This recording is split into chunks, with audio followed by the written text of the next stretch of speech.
So you mentioned Life Wallet. So they've been in the news lately. Yes, They've I not saw that. filed their annual report yet, and they've delayed it. And it's going to be interesting to see what happens, because this is the company that is funding Miami's NIL stuff, and not specifically Miami, because that specific situation is what it is. But this is the part about NIL that I find fascinating. Let's say John Ruiz, with all this stuff going on, is like, okay, I don't feel like doing the NIL stuff anymore. What is Miami then has to go find somebody else. And then you got these other schools that are like, they're going to their donors and they're saying, well, we need you to help refill NIL coffers, and you need to help the collective. And some of them are like, wait, I got to do this every year. This next few years of NIL is going to be very interesting, because I think all the doomsayers were like, well, there's unlimited money and everybody will just pay every. There ain't unlimited money. That's what we're finding out. Yeah. I guess the only situation where there would be unlimited money is if you truly had a billionaire who did not care about his personal finances. Like, right. I think that's the only time there would be unlimited money, because then, paying a quarterback $2 million to go to your school to him would be like us paying $10 at a gas station, for a bag of chips, some gummy worms, and a Arizona iced tea. So, yeah, like, I feel like if I had $10 to give out to 85 kids a year, then I would have unlimited money too. But it's not the way that it works. So, it's also hilarious to me that, the company that's kind of the one that's sponsoring the whole thing is publicly traded. So there's going to be, SEC scrutiny, investors who wants to see where their money is being accounted for and all that stuff. So that to me is a tricky situation. And it's like, also too, like, if they stop with the agreements and something happens to Life Wallet or John Ruiz, the society doesn't like, then what? Right. To the players on the team. Right. And then the other piece of it is what happens, and we haven't seen this yet.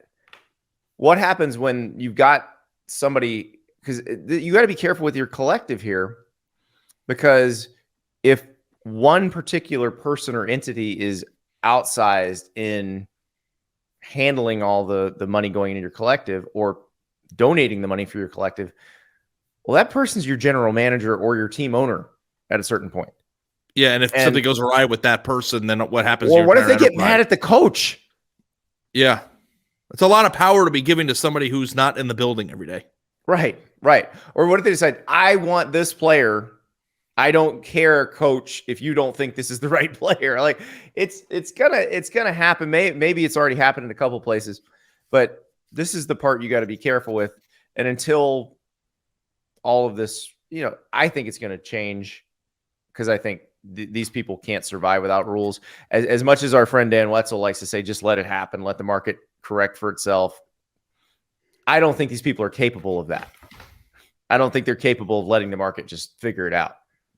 Well, the thing too that I also thought, Andy, which is interesting, is that people like to get all up in arms about how inaccurate 247's composite rankings are, and there's give and take there. Like, I can see that not everybody who's ranked in the top 100 will be a first round draft pick, but also too, the 247 composite rankings are probably the number one indication of what someone's value is from a monetary standpoint based on where they are in those.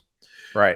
So like that where does that play into the idea of the NIL ecosystem and what a player, like, because you say let the market set itself, but how does the market dictate player for player? Is it going to be like draft positioning? Right. Positions matter too, because we're about to watch the NFL draft. The best center in the draft is not going to be drafted higher than the second best defensive. But what happens though? Like, what happens in the NFL though? Right. Actually, not entirely true, but probably not. But the NFL, when agents and are looking at what happened both in free agency and in the draft, don't they use the baseline of what a person at the same position did financially at that same position in the draft? And that's how the NFL does franchise tags too, by position. So what's going to happen in college? They're going to say, well, look at what the number 6 overall high school quarterback got in the 2023 class. My Yeah. guy's number 5 and 24. We expect more because of it's like, are the rankings the number one thing on how we slot guys? The difference in NIL and this, because NIL rolls in the endorsements and all that stuff. Like, it's just supposed to be the endorsements, but we all know that it's also being used to pay them. It's overpaid endorsements for their value. Right. Yes. Right. You're paying them for their value as football players, but the value of endorsements matters. So like the Nico thing, like if you meet Nico Ayama, that's a dude with a huge personality who could be a really good endorser. And he's already started, right? Like, isn't he doing right. like stuff for Walmart and, Walmart? He's got a ton of stuff going on. Yeah. So, because he's going to have to earn that, not just with what he does on the field, but also, if you paid that much money, you want to get as much bang for your buck while he's still marketable 100%, because we don't know what his career is going to look like. He may not be a marketable person in 2 years. Right. And we can go to the women's basketball. Like Angel Reese has proven herself to be an incredible marketer. And she's also one of the best players. Right. But I think she will make more than a player of her caliber would just make as a player, because she is incredibly marketable. That's what makes this market harder to figure out. Like in the NFL, it's easy. You're like, okay, the franchise tag is the average of the top 5 people at this position this year. Easy. This is a little bit different. Also, too, in high school, not everybody's interested in it. No, and not everybody's interested in it, period. Like Amari Cooper is a good example. Had NIL existed when Amari Cooper has been around, obviously people would have offered him quite a bit of money because of his value as a wide receiver. But Amari Cooper would have wanted no part in advertising your product. Like he wouldn't want to do Nico seems to enjoy that stuff. Amari Cooper would have hated it. So, what kind of athlete would you have been in high school if people wanted to give you money? Would you have been let's get the commercial cameras going? Mr. Personality, let's go. Yeah, let's go. Yeah, I would have. Me too. I would have been the one who had the ads, and people were like, "But you're not really that good."